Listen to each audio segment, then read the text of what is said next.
bonsoir à tous. D'abord, merci pour votre présence. L'école de guerre économique, Sarah Bruno et moi-même avons l'honneur de recevoir ce soir les professeurs Charles Saint-Pro et Michel Ruimi pour une conférence à propos des enjeux que représente le Royaume du Maroc pour l'Europe et l'Afrique. Donc, Charles Saint-Pro, vous êtes docteur en droit privé et en sciences politiques, habilité à diriger des recherches en sciences juridiques. Vous êtes le directeur général de l'Observatoire d'études géopolitiques et co-dirigé avec Zeina El Tibi qui est ici. La collection Études géopolitiques chez Cartala. Vous êtes également le premier vice-président et doyen de l'Institut africain de géopolitique à Dakar. Vous êtes aussi chercheur associé au Centre Maurice Soriou à Paris-Descartes et vous animez un groupe de recherche sur la civilisation et le droit islamique, entre autres. Vous êtes spécialiste du monde arabe et de l'islam. Vous avez écrit plus de 40 ouvrages et 7 sont entièrement dédiés au Maroc. Alors notre deuxième intervenant, donc il s'agit de Michel Ruimi, ici présent, qui est économiste et également donc professeur à l'ESCP Europe et à Sciences Po Paris. Il enseigne donc notamment les principes de l'économie monétaire et les caractéristiques fondamentales des marchés de capitaux. Il a participé à de nombreux colloques à l'étranger, au Maghreb, en Roumanie, en Russie, à Abu Dhabi, sur des problématiques notamment liées à la monnaie et aux marchés financiers. Il a écrit également de nombreux ouvrages et articles consacrés à l'économie et à la finance, dont La finance islamique, paru en 2008. Il est également donc membre de l'Observatoire d'études géopolitiques dirigé par Charles Saint-Pro.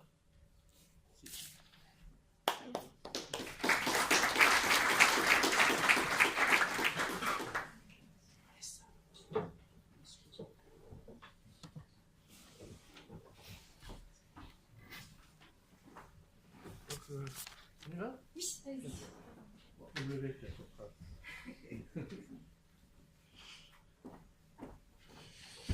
Bien, merci d'avoir organisé cette conférence sur un sujet qui, vous allez le voir, est plus important qu'on pourrait le penser. Quels enjeux stratégiques pour l'Europe et l'Afrique à travers le Maroc. Aujourd'hui, comme vous le savez, une bonne partie du sud de la Méditerranée est soit en feu, c'est le cas de la Libye, c'est le cas de la Syrie, soit dans une situation précaire et explosive, c'est le cas de l'Algérie, c'est le cas de la Tunisie qui ne s'en sort pas, et puis dans une moindre mesure, mais c'est quand même le cas du Liban qui n'en finit pas d'être victime de la guerre des autres. Et cette situation de grand désordre au sud de la Méditerranée a bien entendu des répercussions sur la rive nord. Les pays européens sont bien entendu très impactés par ce qui se passe, et puis sur les régions avoisinantes, et notamment l'Afrique pour ce qui concerne le Maghreb. 7 ans après ces événements qualifiés un peu vite et très sottement de printemps arabe, alors que la situation est souvent chaotique dans les pays concernés et que d'autres restent bloqués dans un immobilisme inquiétant, le Royaume du Maroc n'est pas entré dans la spirale périlleuse de la contestation, de la révolte et pour tout dire de l'anarchie qui conduit à des situations dramatiques dans certains pays et assez catastrophiques dans d'autres. Depuis quelques années, tout le monde a pu constater ce que j'ai appelé l'exception marocaine, grâce à une institution monarchique qui est à la fois réformiste et légitime pour réunir un grand consensus national. Le royaume a échappé aux fièvres de l'agitation stérile qui ouvre la voie aux pires aventures. Et en même temps, il a maintenu le cap du développement économique et social afin de devenir un pays émergent. L'exception marocaine s'exprime également sur le plan sécuritaire et diplomatique. Sur ce point, le Maroc représente un enjeu majeur pour les pays européens et pour le monde africain. C'est un enjeu stratégique. D'abord parce que c'est une puissance d'équilibre, puis c'est une puissance visionnaire, et par conséquent, c'est pour la France surtout un partenaire précieux et irremplaçable. Puissance d'équilibre. Sur le plan stratégique et sécuritaire, le rôle joué par le Maroc comme facteur de stabilité dans la région sahélo-saharienne est incontestable. Les événements qu'a connus cette région ont démontré que la stabilité dans toute cette partie de l'Afrique ne peut être garantie sans l'implication du Maroc dans les processus de sécurité et de stabilisation dont certains, et on sait lesquels, voudraient cependant l'exclure. L'expérience marocaine en matière de lutte contre le terrorisme et l'extrémisme violent est remarquable. Cette expérience est portée par une vision globale ayant réussi à la fois à combattre le danger et à déconstruire le discours extrémiste, tant sur le plan national que sur le plan du Maghreb, du Sahel, du reste de l'Afrique et des pays européens. Du coup, le Maroc est un partenaire indispensable dans le combat contre le terrorisme et contre l'extrémisme.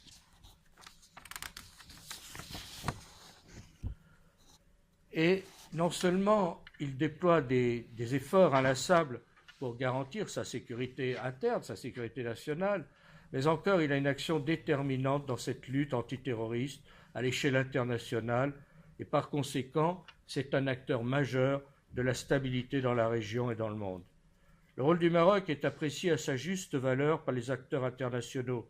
On sait que dans la lutte contre le terrorisme et les facteurs de déstabilisation, la coopération entre les pays est essentielle, et notamment entre les services spécialisés. Et à cet égard, il faut se féliciter de l'excellence de la coopération entre les services marocains, qui sont très performants, et les services étrangers, notamment français et espagnols. On sait qu'après les attentats qui ont endeuillé la France, la coopération avec le Maroc a été déterminante pour trouver les auteurs de ces attentats et mettre la main dessus. La reconnaissance de la compétence et de l'importance des services de renseignement marocains est unanime, aussi bien de la part d'agences et d'institutions internationales que de la part des États. L'environnement le plus immédiat du royaume, est celui où son action diplomatique est naturellement la plus intense, est la zone maghrébine, avec sa composante saharienne et son prolongement sahélien, auquel il est relié par ses provinces du sud, le Sahara marocain, jusqu'à la Guira et Guerguerat.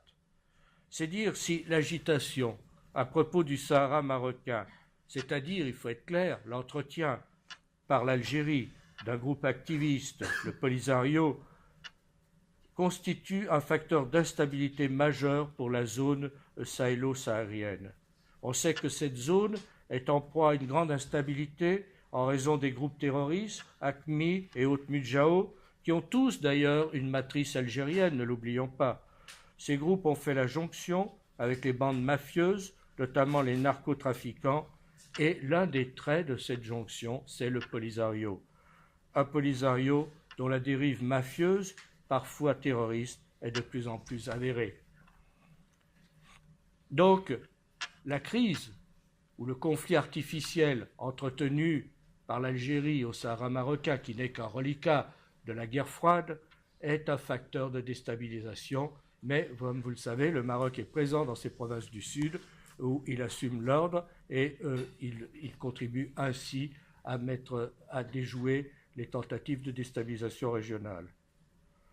La crise du Mali a permis de constater l'acuité du risque de voir se constituer une sorte de Sahélistan, une grande bande d'incertitude qui irait de la Mauritanie jusqu'à la Libye et peut-être même au-delà. Une zone où régneraient des groupes extrémistes, terroristes, mafieux, comme c'est le cas en Afghanistan ou en Somalie. Sur ce point, il faut naturellement saluer l'intervention de la France qui a permis d'éviter le pire, mais cette vaste région reste une poudrière et l'implication des puissances locales est nécessaire, d'autant plus que les gouvernements des pays concernés sont pour la plupart souvent faibles et sans volonté, pour ne pas dire que certains jouent même le double jeu et qu'on ne sait jamais quel est le degré de leur sincérité. Les événements récents démontrent que la stabilité dans toute cette partie de l'Afrique ne peut être garantie sans une forte implication du Royaume du Maroc, qui est le seul, je dis bien le seul, à présenter une crédibilité dans la lutte contre le terrorisme et sur le plan militaire. Le Maroc a un important capital de confiance sur la scène régionale comme sur la scène internationale parce qu'il est très impliqué dans la lutte antiterroriste. Il a les compétences nécessaires et une vision claire et sans équivoque, ce qui n'est pas le cas de tout le monde. Personne ne peut donc prétendre se passer de l'expertise du Maroc dans la recherche d'une solution aux problèmes maliens et plus largement à la question de la sécurité régionale. En réalité, tous les dirigeants africains savent que le Maroc est un acteur essentiel dans la zone. En outre, ces dirigeants africains sont attachés à l'action du Maroc en vue de défendre l'islam du juste milieu contre l'extrémisme de plus en plus agressif. Le rôle du roi du Maroc en Afrique contre l'extrémisme est très important. En tant que commandeur des croyants, il a une légitimité pour parler et cela laisse peu de place aux pécheurs en eau trouble et aux extrémistes. C'est une constante de la monarchie marocaine de défendre l'islam de la tolérance et du juste milieu face aux extrémismes. La politique religieuse du royaume en Afrique se développe naturellement dans le domaine idéologique et pratique. En effet, tout en ayant une expertise reconnue et une action efficace dans le domaine sécuritaire, le Maroc promeut une politique déterminée en faveur de la lutte contre l'ignorance et l'encadrement du champ religieux. C'est-à-dire que le Maroc considère que la lutte contre l'extrémisme et contre le terrorisme ne peut être seulement policière ou sécuritaire. Elle est bien sûr nécessairement policière et sécuritaire, mais il faut aussi une lutte idéologique, une lutte sociale aussi, car le développement social est important dans la mesure où souvent l'extrémisme nage dans le terreau ou prend racine sur le terreau de la pauvreté. Alors il s'agit d'abord de dénoncer les charlatans et tous les extrémistes qui ont pris l'islam en otage et en donnent une triste caricature. La propagande de ces groupes doit être déconstruite en se plaçant sur le terrain cognitif. Pour cela, il faut remettre les idées à leur place, en enseignant les principes fondamentaux. La maîtrise du champ religieux et l'action conduite sous l'autorité du roi, commandeur des croyants, placent le Maroc en pointe dans la lutte contre la déviance. C'est un point qui échappe souvent aux Occidentaux parce que, atteints par une laïcité aiguë, ils n'ont pas assez conscience de l'importance des facteurs religieux, mais je pense que l'action du Maroc sur le plan justement de la connaissance du fait religieux face aux extrémistes est tout à fait déterminante.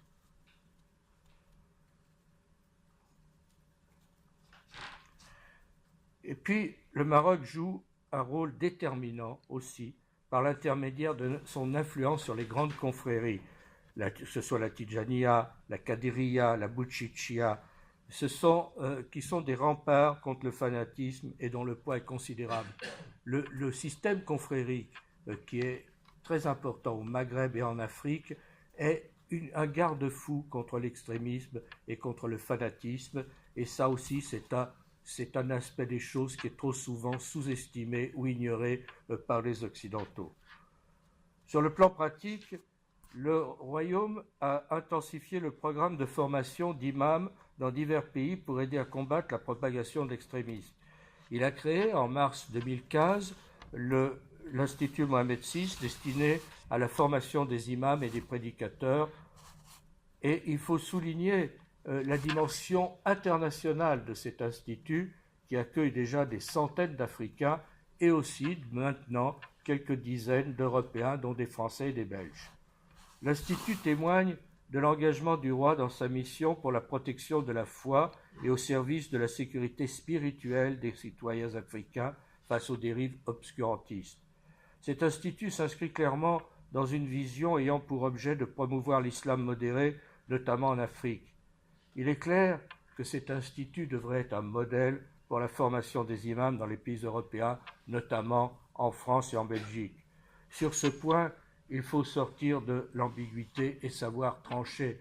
Trop souvent, on renvoie dos à dos l'activisme algérien qui n'est que politique et qui n'a aucune solution à proposer contre l'extrémisme ni contre quoi que ce soit, et puis la vision claire du Maroc. Il faut savoir faire les choix et c'est quand même le rôle des dirigeants politiques de les faire. C'est-à-dire qu'il faut être conscient que c'est avec le Maroc que l'on peut trouver une solution à ce problème qui est de plus en plus crucial de formation des cadres religieux dans nos sociétés de façon à ne pas laisser le champ libre à des charlatans et à des extrémistes. Il faut donc faire des choix et il faut être conscient que seul le Maroc présente les garanties de compétence et de sérieux pour aider à former les cadres qui vont combattre l'extrémisme. Aujourd'hui, grâce à l'action soutenue de son roi, le Maroc est devenu le principal bastion de l'islam du juste milieu face aux dérives extrémistes qui caricaturent le vrai visage de l'islam. Quand je dis le seul, oui, parce que je sais bien qu'Al-Azhar a toute une politique qui consiste à faire croire qu'ils sont là pour aider, et puis ils envoient périodiquement des missions de gens qui viennent expliquer qu'ils pourraient former des imams. Je ne vois pas comment on pourrait former des imams avec des gens qui ne parlent pas un mot des langues européennes et qui ont une vision très archaïque des choses. Donc, la seule solution, c'est d'avoir recours au Maroc, je le répète. Et donc, dans ce domaine, comme dans d'autres, le Maroc est donc bien un acteur essentiel, et sur la scène régionale, et sur la scène internationale, et c'est un partenaire indispensable d'une Afrique qui a besoin surtout de stabilité. Et puis, le Maroc est une puissance visionnaire. Tout observateur objectif ne peut que constater que le royaume a une diplomatie active et de grande envergure. C'est une puissance qui se trouve au centre d'un dispositif de coopération bénéfique à tous les pays du vaste ensemble afro-méditerranéo-européen. Napoléon, je crois, disait que la politique d'un pays dans sa géographie. Alors voyons quel est le contexte géopolitique. Le Maroc est une nation qui s'étend de la Méditerranée à la Mauritanie, de Tanger à la Gouira. Plus de 3000 km de côte le long de l'Atlantique, environ 450 km de côte sur la Méditerranée, de Tanger à la frontière algérienne. C'est aussi le voisin le plus proche des nations européennes, puisque environ une douzaine de kilomètres seulement séparent à hauteur de Tanger les côtes du Maroc et celles de l'Europe vers Gibraltar. C'est une nation arabo-musulmane, c'est un pays arabe, un pays musulman, chef de file d'un islam malikite qui rayonne au Maghreb et dans une bonne partie de l'Afrique. C'est une nation africaine, et le Maroc entretient avec l'Afrique subsaharienne des relations très anciennes, et quand je dis très anciennes, elles sont parfois millénaires et très étroites. Et puis, on l'a souvent dit, le Maroc est un pays charnière entre le nord et le sud, entre l'ouest et l'est. Aux portes de l'Europe et de l'Afrique, c'est un pont entre les continents. Lieu de transit et de passage depuis la nuit des temps, ça a toujours été le lieu d'échanges économiques, culturels, religieux d'une très grande importance. Et ces constances géopolitiques expliquent la vitalité de la diplomatie marocaine qui a donc plusieurs cordes à son arc. Sans remonter à la période d'avant le protectorat, c'est-à-dire une histoire d'environ 12 siècles, il est utile de rappeler l'action diplomatique du Maroc depuis la fin du protectorat en 1955, sous les règnes de Mohamed V et Hassan II. Mohamed V fut le pionnier de l'unité maghrébine et de l'OUA.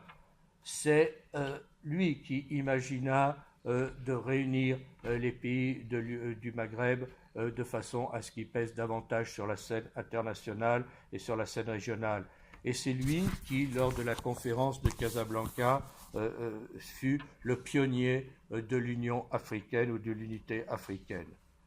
C'est-à-dire qu'il a été le pionnier de deux organisations régionales qui peinent encore aujourd'hui à trouver leur souffle, mais pour des raisons qui sont dues à des interférences politiques douteuses. Il convient aussi de souligner que par sa gestion habile de la politique étrangère, le roi Hassan II avait acquis une renommée internationale qui lui permit d'asseoir son pouvoir au niveau national et régional. Son rôle de médiateur dans le conflit israélo-arabe sur la Palestine, son engagement sans faille contre la menace soviétique en Afrique, car il faut bien se souvenir que du temps de la guerre froide, du temps où le bloc soviétique voulait appliquer la vieille stratégie de Lénine de tourner l'Europe par son sud, c'est le Maroc qui fut le bouclier le plus efficace et l'acteur le plus efficace de la lutte contre les monnaies du bloc communiste. Et on le lui a fait payer parce que c'est le bloc communiste, avec son complice algérien, qui imaginèrent cette histoire du Sahara marocain. C'est aussi le Maroc qui prit l'initiative d'inviter le pape Jean-Paul II en 1985, c'est-à-dire que ce pays essentiellement musulman accueillit le chef de l'Église catholique, montrant ainsi que le Maroc se place dans la ligne, dans la descendance de cette Andalousie où cohabitèrent si heureusement les cultures juives, chrétiennes et musulmanes. Tout ça, ce sont des exemples d'une diplomatie qui assura une stature considérable au pays et aussi à Hassan II.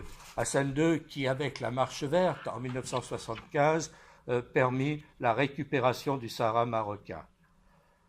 La récupération des provinces du Sud devait donner d'ailleurs plus de consistance à la vocation du Maroc comme espace de transmission avec le sud du Sahara, l'Afrique noire, et comme pivot nécessaire entre le monde européen et l'Afrique subsaharienne. Aujourd'hui, le roi Mohamed VI a une action diplomatique intense dans la ligne de ses aïeux, son grand-père et son père. Cette action diplomatique s'articule autour de 3 grands axes. Le premier concerne les relations de voisinage et de solidarité, c'est-à-dire le Maghreb, le Sahel, l'Afrique noire et le monde arabe.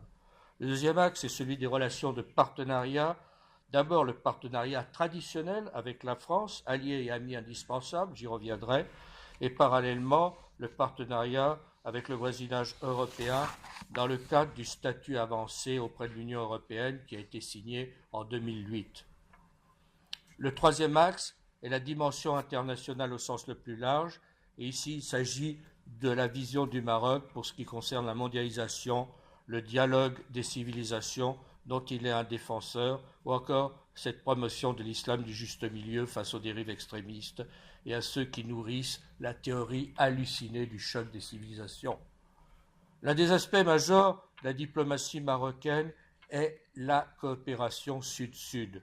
C'est un sujet qui intéresse en premier lieu la relation du royaume avec l'Afrique, mais aussi avec les pays européens et tout particulièrement la France. Le roi du Maroc accorde une importance essentielle à la concrétisation effective de la coopération sud-sud. On sait que la progression de cette coopération est l'un des grands défis pour le monde moderne.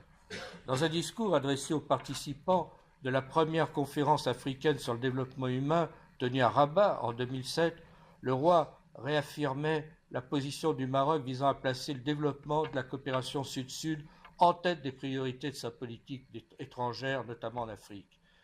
Le partenariat est au cœur de l'enjeu parce que les pays du Sud, notamment les États africains, doivent davantage compter sur eux-mêmes. Ainsi, le roi affirmait « L'Afrique a moins besoin d'assistance et requiert davantage de partenariats mutuellement bénéfiques. Plus qu'une aide humanitaire, ce sont des projets de développement humain et social dont notre continent a besoin. L'Afrique doit regarder son avenir avec détermination et optimisme en exploitant tous ses atouts et ses potentialités. L'Afrique doit faire face à de nombreux défis qui menacent sa stabilité politique et entravent son essor socio-économique.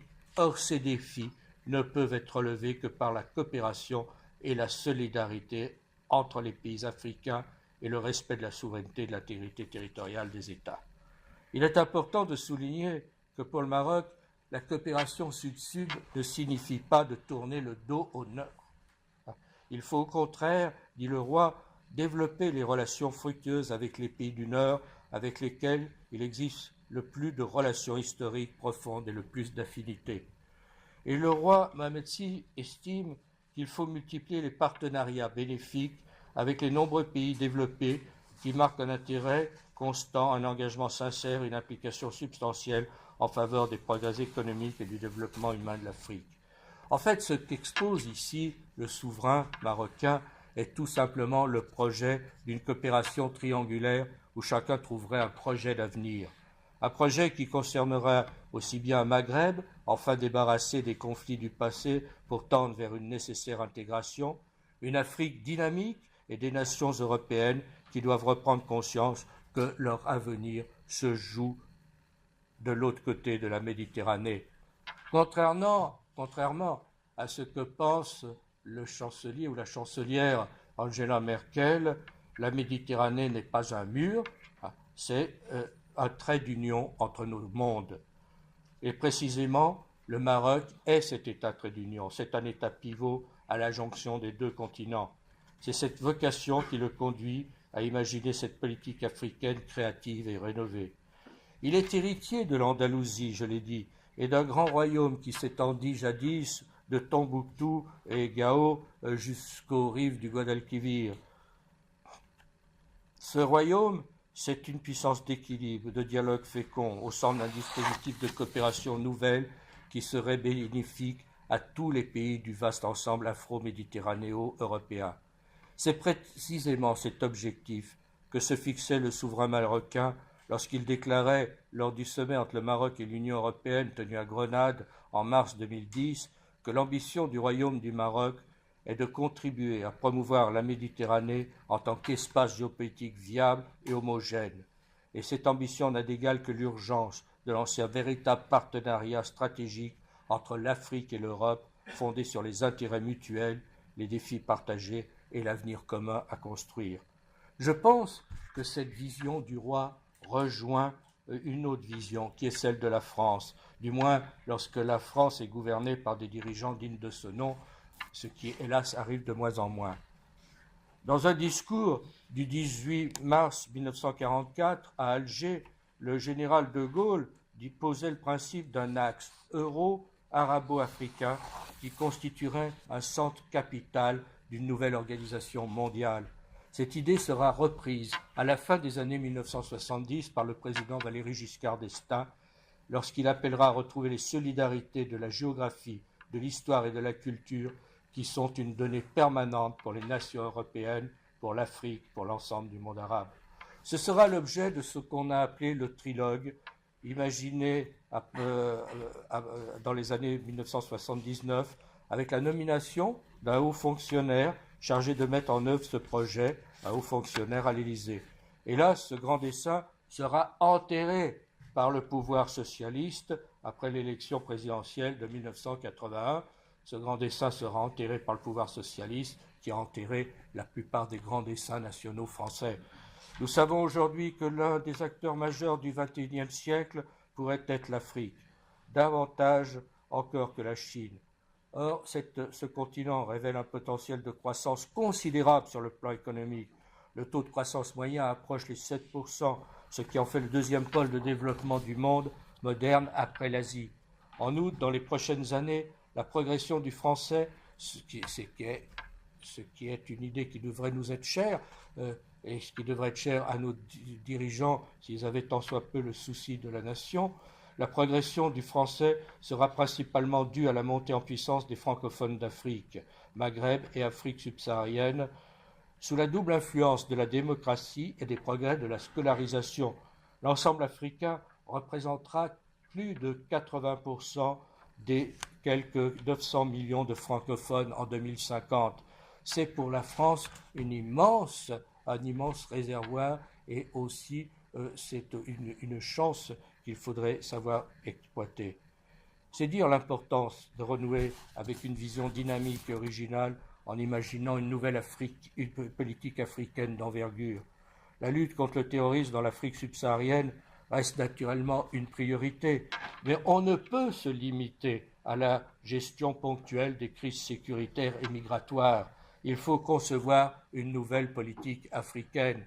Il faut aussi cesser de jeter ces slogans idiots comme la France-Afrique et tout ça, qui sont souvent des slogans proférés par les gens qui voudraient simplement que la France se désengage au profit d'autres puissances, bien entendu.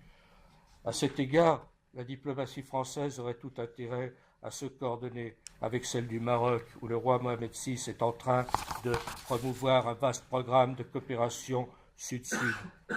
En vérité, ce que se pose le souverain, c'est tout simplement la stratégie d'une coopération où chacun trouvera un intérêt majeur. Ce projet est essentiel et on voit combien le Maroc doit être pour la France un partenaire privilégié.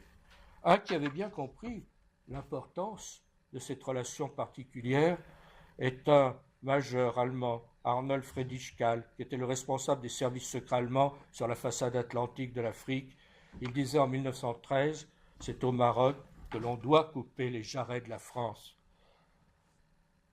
Parce que la France, aujourd'hui comme en 1913, n'a pas un avenir confiné à la petite Europe, à la petite Union européenne, qui ne sert d'ailleurs que les intérêts allemands. Elle doit avoir une politique russe, la France. Elle doit aussi rester une puissance ouverte vers le sud, c'est-à-dire la Méditerranée, le monde arabe, l'Afrique. Et cette politique passe par le Maroc. C'est ce qui explique l'importance que nous devons attacher à ce pays. D'autant que le Maroc a toujours été un partenaire et un ami fidèle et loyal. Pour démontrer la force et la permanence de la relation franco-marocaine, je voudrais prendre un seul exemple parmi d'autres. Il s'agit du roi Mohamed V, le grand-père du souverain actuel. Lorsqu'éclata la Deuxième Guerre mondiale, le 1er septembre 1939, le sultan du Maroc, Mohamed V, choisit immédiatement son camp.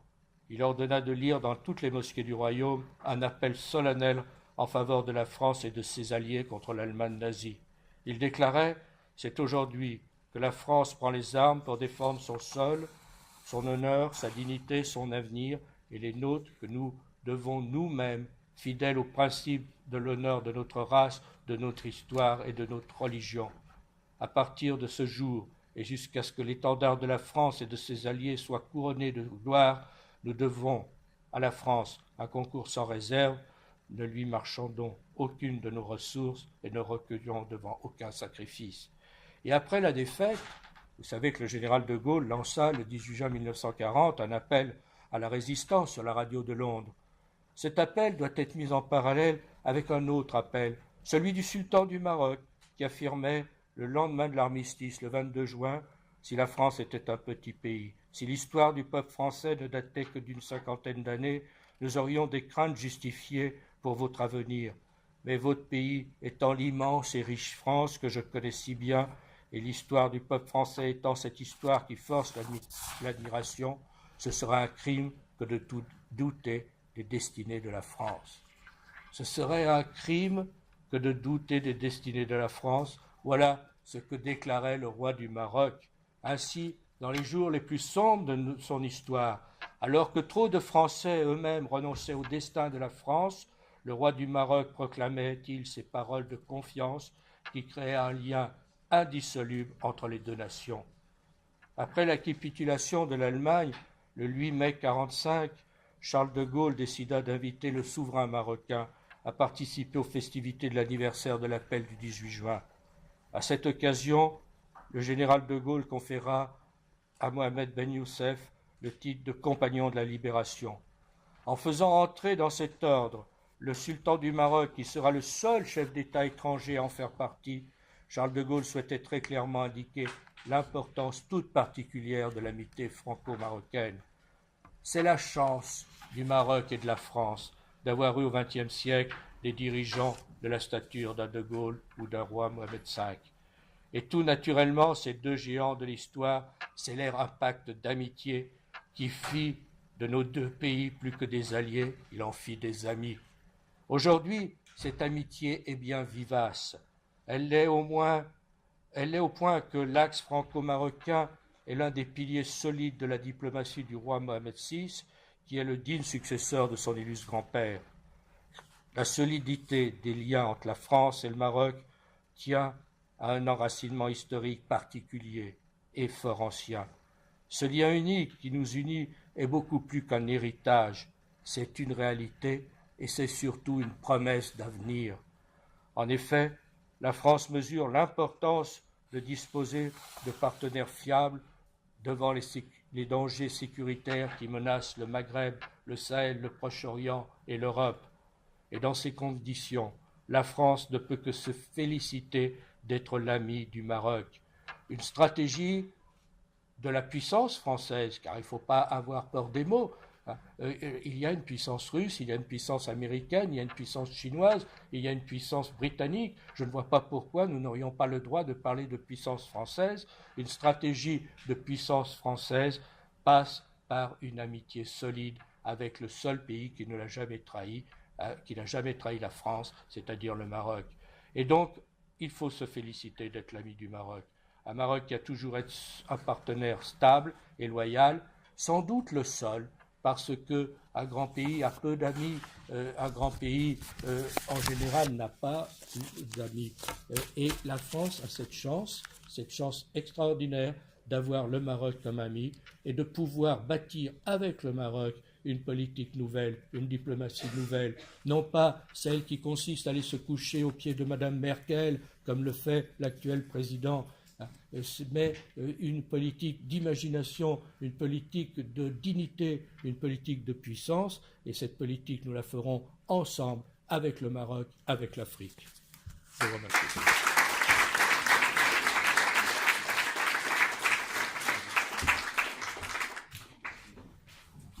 Chers amis, mesdames, messieurs, je suis très heureux d'intervenir dans cette enceinte.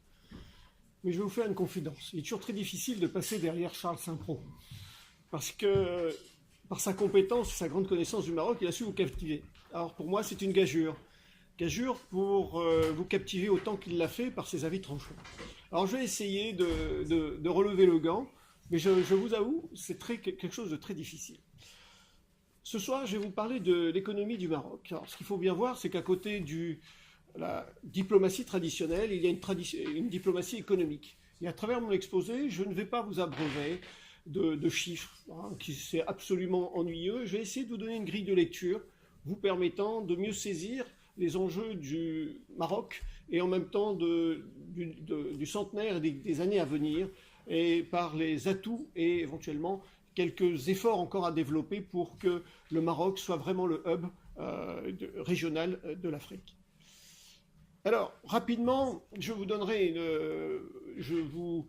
quelques éléments de réponse sur le Maroc, mais également aussi c'est une grille de lecture. Notamment le Maroc, bien sûr, tout le monde le sait, est situé au nord-ouest de l'Afrique et il est limité au nord par la mer Méditerranée et par le détroit de Gibraltar, à l'est et au sud-est par l'Algérie, au sud par la Mauritanie, et à l'ouest et sud-ouest par l'océan Atlantique.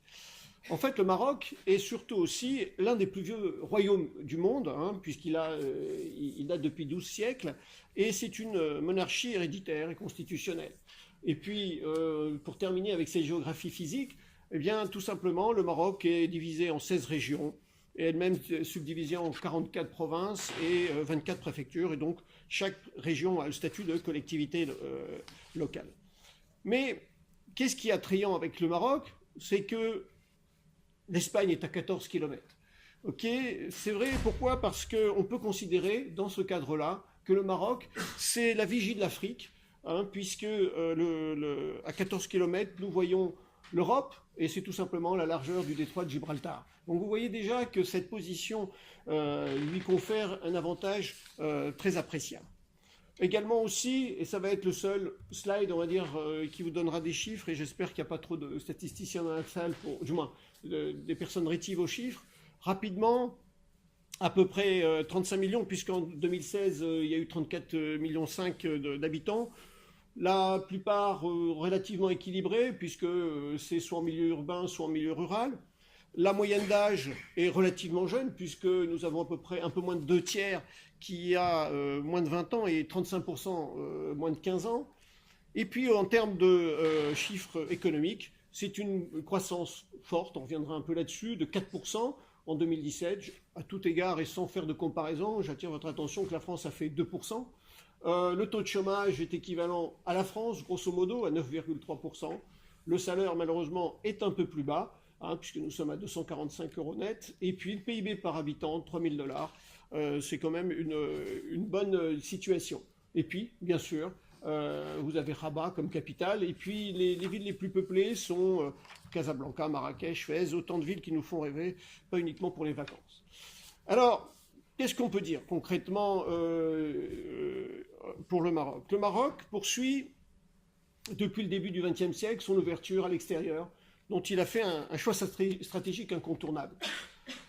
Pour cela, rapidement, premiers atouts, c'est sa position géographique favorable. En effet, il se trouve à proximité du marché européen, au carrefour des continents européens et africains, avec une projection dans le monde arabe, et puis également aussi cette position lui confère une place idéale, puisque ce positionnement le place au centre des préoccupations des grandes puissances, c'est-à-dire en termes de sécurité avec le détroit de Gibraltar, en termes de stabilité politique au sud de la Méditerranée, et puis la lutte contre le terrorisme et le crime organisé au Sahel. Également aussi, un atout peut être le comportement international modéré du Maroc. Une modération, le Maroc se caractérise par une modération politique et religieuse qui ont permis à ce pays de jouer souvent le rôle de médiateur et de pont entre le monde musulman et l'Occident. Mais il est aussi un adepte du soft power, et notamment au travers sa composante culturelle, qui est on va dire, un fort levier d'attraction. Et puis une sensibilité accrue aux questions globales, c'est-à-dire notamment le développement humain, la sécurité mondiale et également le changement climatique. Tout ceci, on abordera de façon allusive tout à l'heure. Et puis, un élément qui est très fort, c'est la stabilité politique qui se caractérise par une monarchie qui a une forte légitimité et qui est en quelque sorte le ciment de la nation.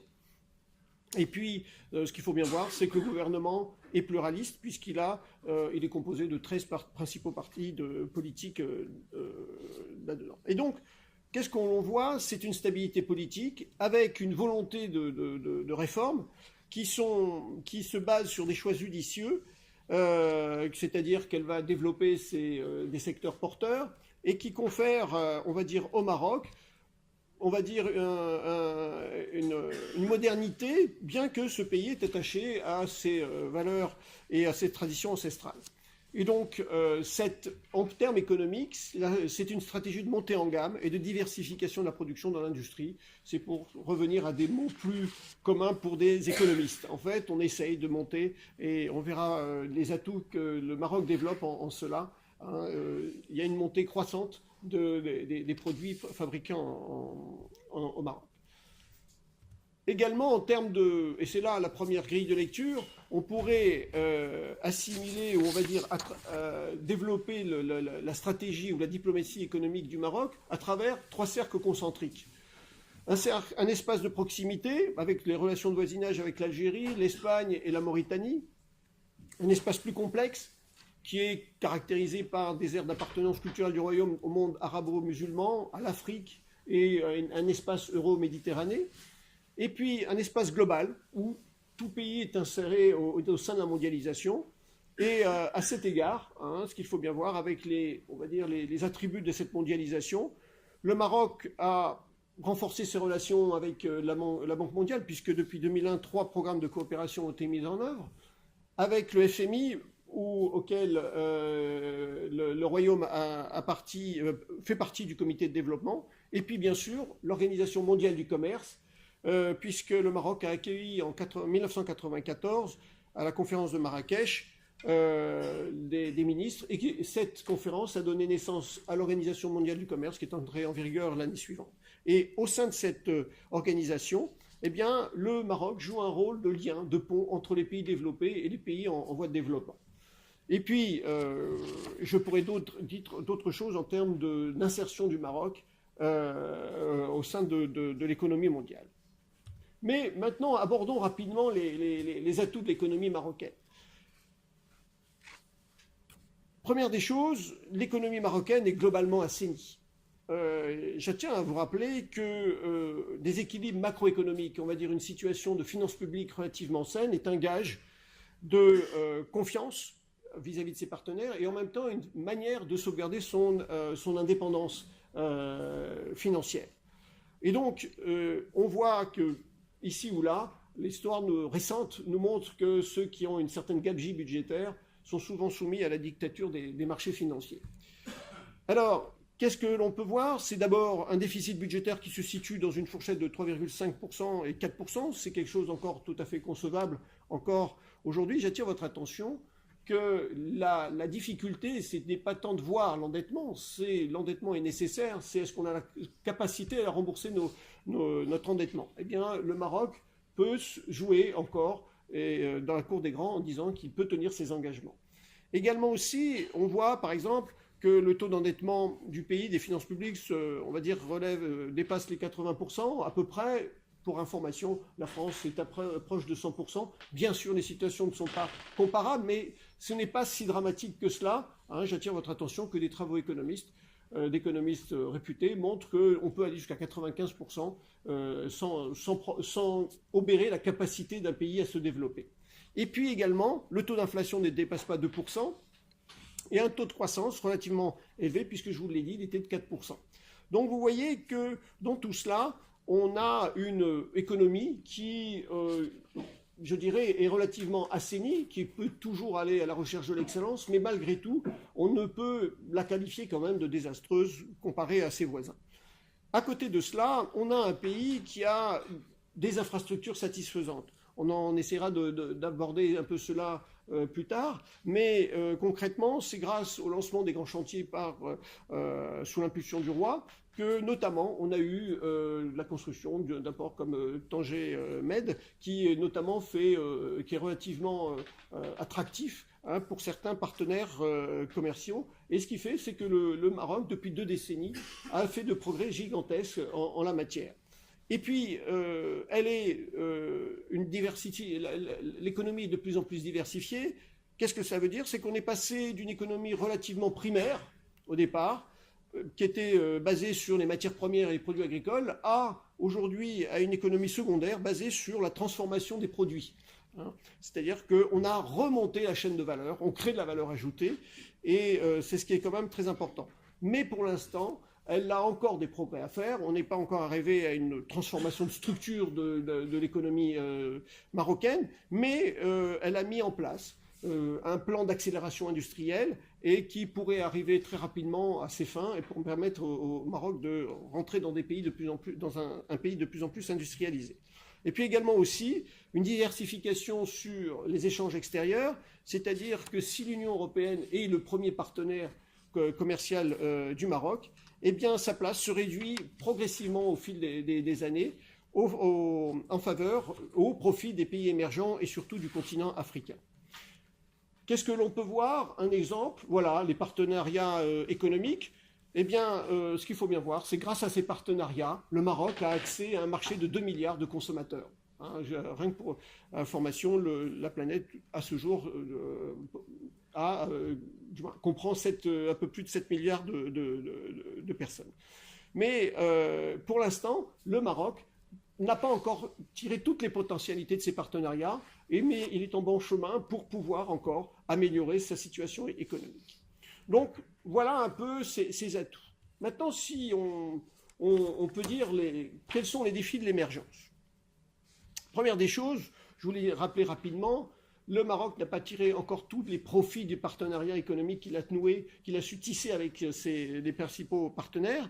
Et pour autant, un de ces, on va dire, premiers défis pourrait être de diversifier ses alliances stratégiques et approfondir un peu plus ses relations avec le continent africain.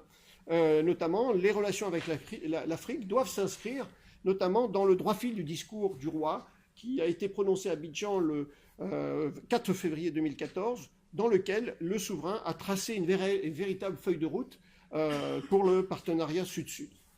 Et puis également, améliorer la compétitivité et l'offre exportable. C'est toujours en quelque sorte une recherche de l'excellence. D'une manière générale, je prends toujours cet exemple pour vous dire, voilà, je n'allais jamais chez le médecin, docteur, je vais bien, je vais aller mieux. Eh bien, pour l'instant, on peut dire que le Maroc se porte bien. Il peut encore aller de façon meilleure en améliorant sa compétitivité. Et ceci se passe par des réformes, une poursuite des réformes de structure, notamment celle de la formation et celle de la recherche scientifique, avec comme but ultime, bien sûr, c'est d'améliorer encore plus la productivité du travail, et telle manière que l'ensemble de cette stratégie pourra doter le pays d'un écosystème de recherche et d'innovation qui est source de progrès technique et donc de croissance économique. Et puis également aussi, on va, en dépit de certains efforts, il conviendrait de réduire un peu les inégalités sociales, mais je dirais c'est toujours à la recherche de l'excellence. En fait, ce qu'il faut bien se rendre compte, c'est que le développement n'a de sens que s'il se traduit par une amélioration des conditions de vie de la population et l'éradication de la pauvreté, mais aussi ce que je pourrais appeler de la pauvreté intellectuelle. Aujourd'hui, concrètement, les pays qui résistent le mieux aux crises financières et, on va dire, aux difficultés économiques, eh bien, ce sont ceux qui connaissent une répartition moins égalitaire des revenus et des richesses, mais ce qu'il faut bien voir, c'est que le Maroc a engagé des réformes dans ce sens, a fait des efforts, et avec notamment un lancement des politiques sociales destinées aux plus pauvres. Et puis, réussir le chantier de la régionalisation, et ça, la régionalisation est un grand dessein pour le Maroc, notamment sa mise opérationnelle va consister à la mise en œuvre notamment de l'effectivité des prérogatives dévolues aux conseils régionaux, c'est-à-dire notamment de mettre en place les fonds de solidarité entre les régions et surtout le fonds de mise à niveau pour les régions. Et bien sûr, il n'y a pas si longtemps, on parlait des droits et l'égalité de la femme, et il convient d'intégrer pleinement la femme dans la vie économique et sociale. Et j'attire votre attention qu'il y a un excellent livre écrit par Zeina El-Tibi sur la femme dans le monde musulman, et je vous conseille de le lire, il est très bien. J'attire votre attention, aucun royalties, mais il est très agréable. Également aussi, voilà, notamment ces cercles. Première des choses, nous avons le Maroc et le continent africain.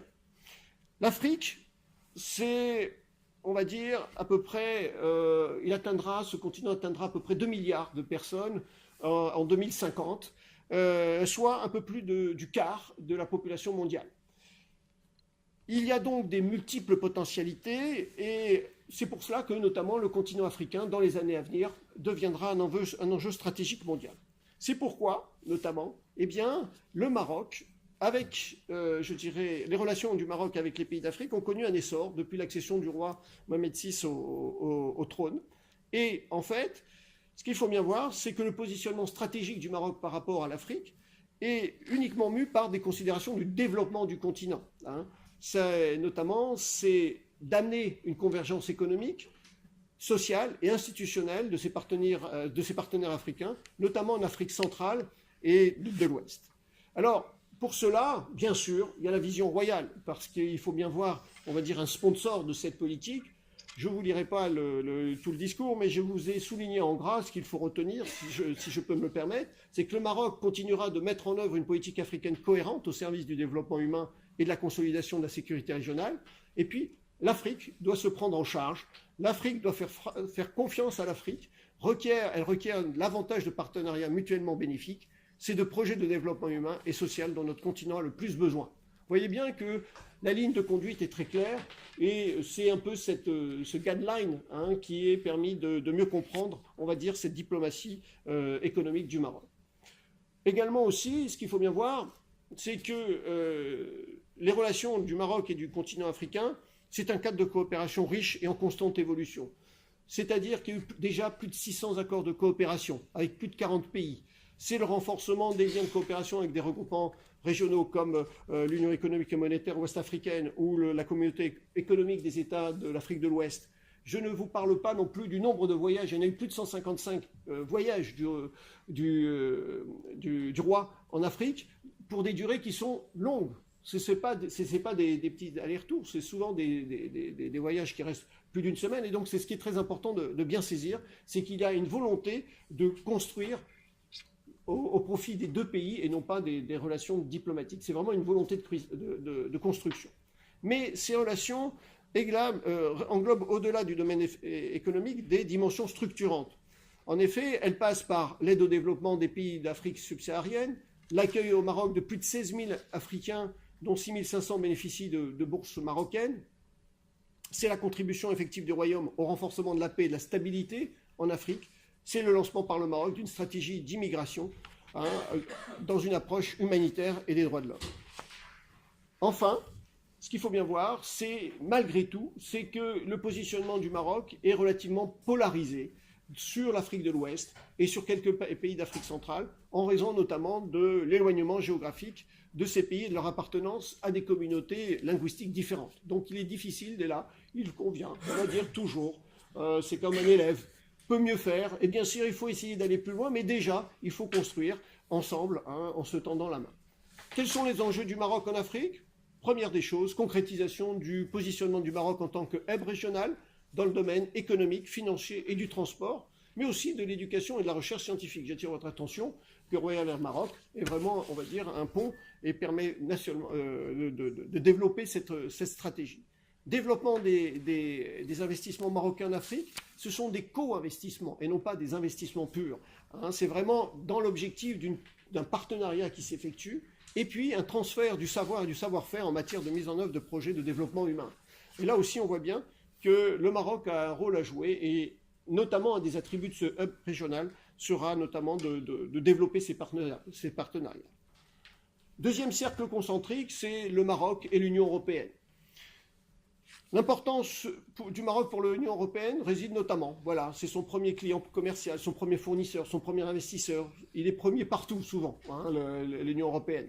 Et en fait, ce qu'il faut bien voir, c'est que ces relations ont connu un tournant important en 2008 avec l'accession au Maroc au statut avancé auprès de l'Union européenne. En fait, ce statut vient notamment de ce qu'on appelle l'ALECA, c'est l'accord de libre-échange complet et approfondi, qui est en fait un accord d'association et un accord de libre-échange signé entre différents États et l'Union européenne, qui confère en fait une situation entre l'association et l'adhésion. Et en fait, on va dire, cet accord vise à positionner et à intégrer le droit communautaire avec ces pays limitrophes, et en fait par capillarité, en fait, de telle manière que les pays qui sont, on va dire, pour l'instant en dehors de l'Union européenne, eh bien, bénéficient des mêmes avantages progressivement pour, en fait, une certaine porosité de ces frontières. Donc, il n'y a pas complètement, on va dire, je dirais, l'Union européenne joue un rôle important pour le Maroc, mais également le Maroc a un rôle important à jouer pour l'Union européenne. Et puis, bien sûr, quels seront les avantages? Réduction substantielle du déficit commercial, amélioration de la part détenue par le Maroc sur le marché de l'Union européenne, et puis, en même temps, aussi, développer l'attractivité économique d'un pays, et notamment du Maroc. Et ça, c'est très important de le saisir, parce qu'aujourd'hui, le monde est concurrentiel, et un des attributs de cette concurrence, c'est d'attirer les grandes firmes, notamment multinationales. Le Maroc et la France. Attention, la France n'est pas un autre continent, elle fait partie de l'Union européenne, je précise, mais les relations entre le Maroc et la France sont denses et diversifiées. En fait, cette coopération se caractérise par son dynamisme et en fait, ce dynamisme prend divers accords de partenariat, c'est-à-dire ça passe par l'éducation et la formation, par l'agriculture, dans des domaines de l'industrie et de l'énergie. Et en fait, la France demeure un partenaire commercial de choix pour le Maroc. Je ne vais pas recommencer, c'est le premier investisseur étranger, c'est le principal pays d'accueil des Marocains du monde, et elle se positionne comme le premier pays d'origine des transferts des Marocains résidant à l'étranger. Donc vous voyez, la France a beaucoup à jouer au Maroc, et je reprendrai un peu l'idée de Charles de dire que vraiment il y a vraiment un pont allié entre la France, le Maroc et l'Afrique, en quelque sorte. Je ne reprendrai pas son exposé. Et donc ces deux pays entretiennent un dialogue politique et renforcé, et cette situation favorise la convergence des points de vue au sein des instances internationales. Alors en conclusion, qu'est-ce qu'on peut dire? Rapidement, c'est que le Maroc est en mouvement. Première des choses, il y a une nouvelle génération de leaders politiques économiques et décidés à engager des réformes nécessaires. Ça passe par notamment une privatisation, une libéralisation systématique, des accords de libre-échange. Ce sont des démantèlements douaniers. Vous voyez qu'il y a vraiment un autre dynamisme qui rentre en jeu. C'est également aussi un marché en croissance solide et régulière, fondé sur des équilibres sains. C'est-à-dire qu'il y a une discipline budgétaire qui est fondée depuis les années 1980. On essaye de maintenir de façon saine, on va dire, des finances publiques saines, garant d'une certaine indépendance financière et on va dire, de pouvoir se débrouiller tout seul. Il y a également aussi une hausse du montant annuel des investissements directs à l'étranger. On est passé d'une période de 21 milliards de dirhams entre 2000 à 2007 à pratiquement 33 milliards entre 2008 et 2015, donc une augmentation pratiquement de 50%.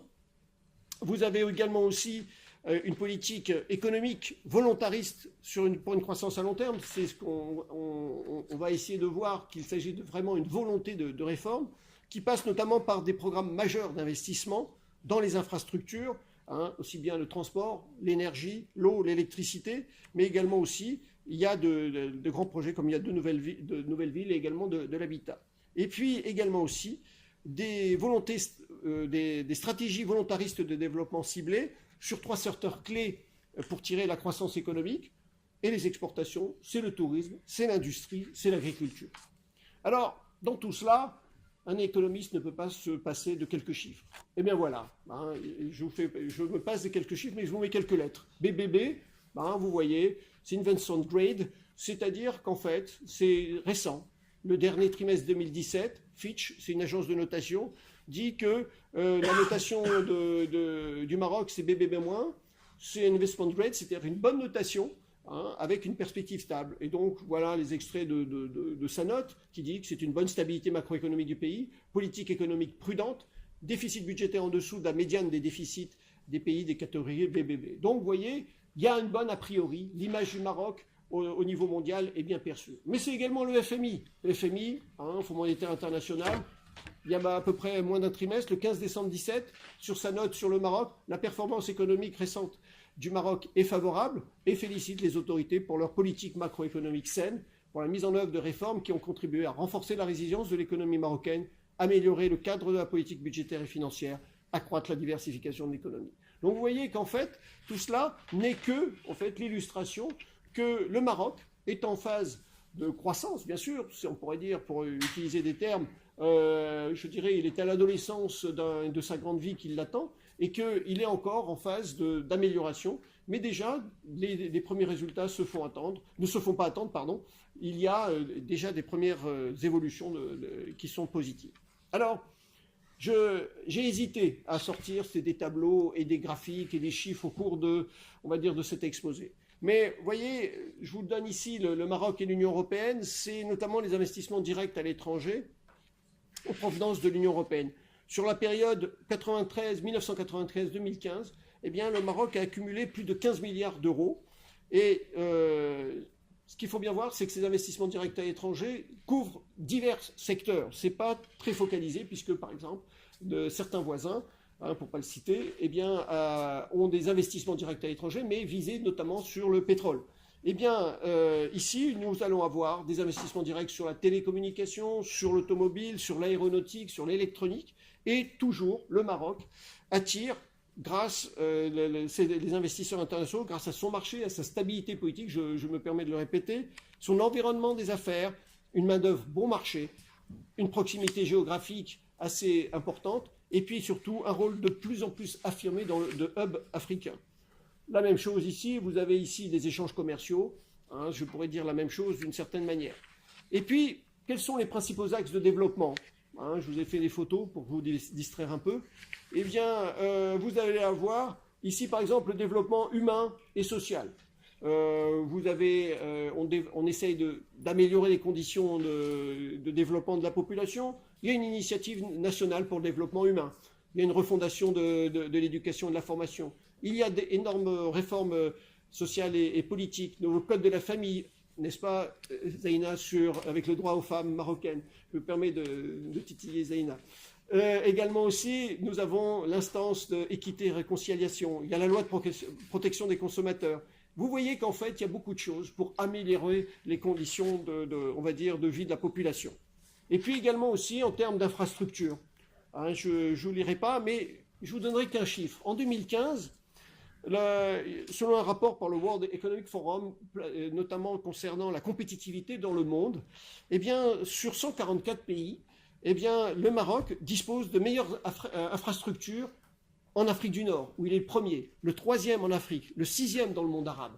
Donc vous voyez que le pays change et progressivement adhère et risque en fait de réaliser son rêve pour en construire de nouveau à travers ce rêve de hub africain.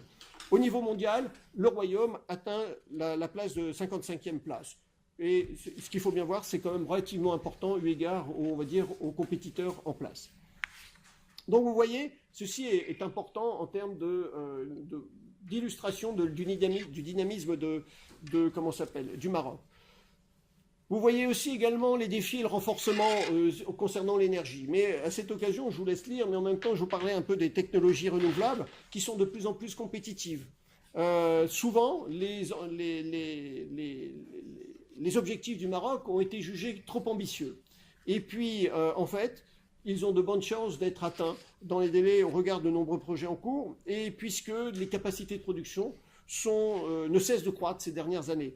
Et selon un rapport des Nations Unies en 2017, eh bien, le montant global des investissements dans les énergies vertes a, on va dire, diminué du fait d'une diminution des coûts de technologie en question, c'est-à-dire qu'en fait, c'est une bonne nouvelle pour le Maroc. Et puis, bien sûr, le Maroc, qui ne conçoit pas le Maroc sans tourisme, eh bien, vous voyez que le tourisme est un pilier traditionnel de l'économie. Il s'appuie sur la proximité, le climat, l'histoire, etc., etc. Je ne vous ferai pas l'apologie, mais je trouve que c'est bien résumé là-dessus. Plus de 10 millions de touristes, dont 7 millions internationaux. C'est quand même très important. C'est on va dire un effet de levier important pour l'économie marocaine. Et donc, vous voyez que on peut avoir la chaleur par ces temps qui courent, pas si loin que ça, à 2 heures, un peu plus de 2 heures ou 3 heures d'avion. Et puis, également aussi, nous avons le pacte pour l'émergence industrielle. Ce qu'il faut bien voir, c'est que au-delà de ça, je ne vous lis pas parce que je trouve que c'est assez fastidieux pour vous, je vous laisse les lire, mais moi je vous complète à côté, c'est que déjà la part des exportations à contenu technologique moyen ou élevé est passée de 29% en 2006 à 51% en 2015, c'est pratiquement une augmentation de 80%.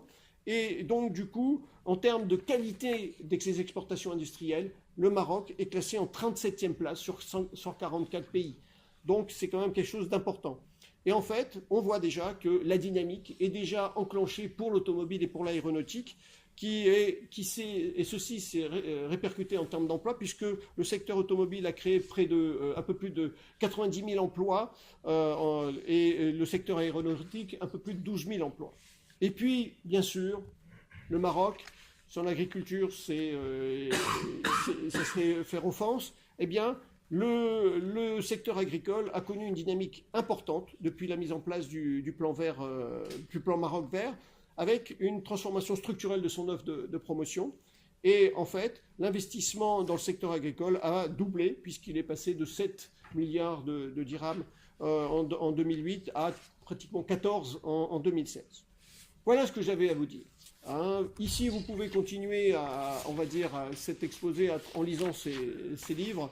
Et puis, j'aimerais pour conclure ne pas faire foi à cette parole d'Alan Greenspan qui dit que si vous m'avez compris, c'est que je me suis mal exprimé. J'espère m'être bien exprimé et que vous m'avez bien compris. Je vous remercie.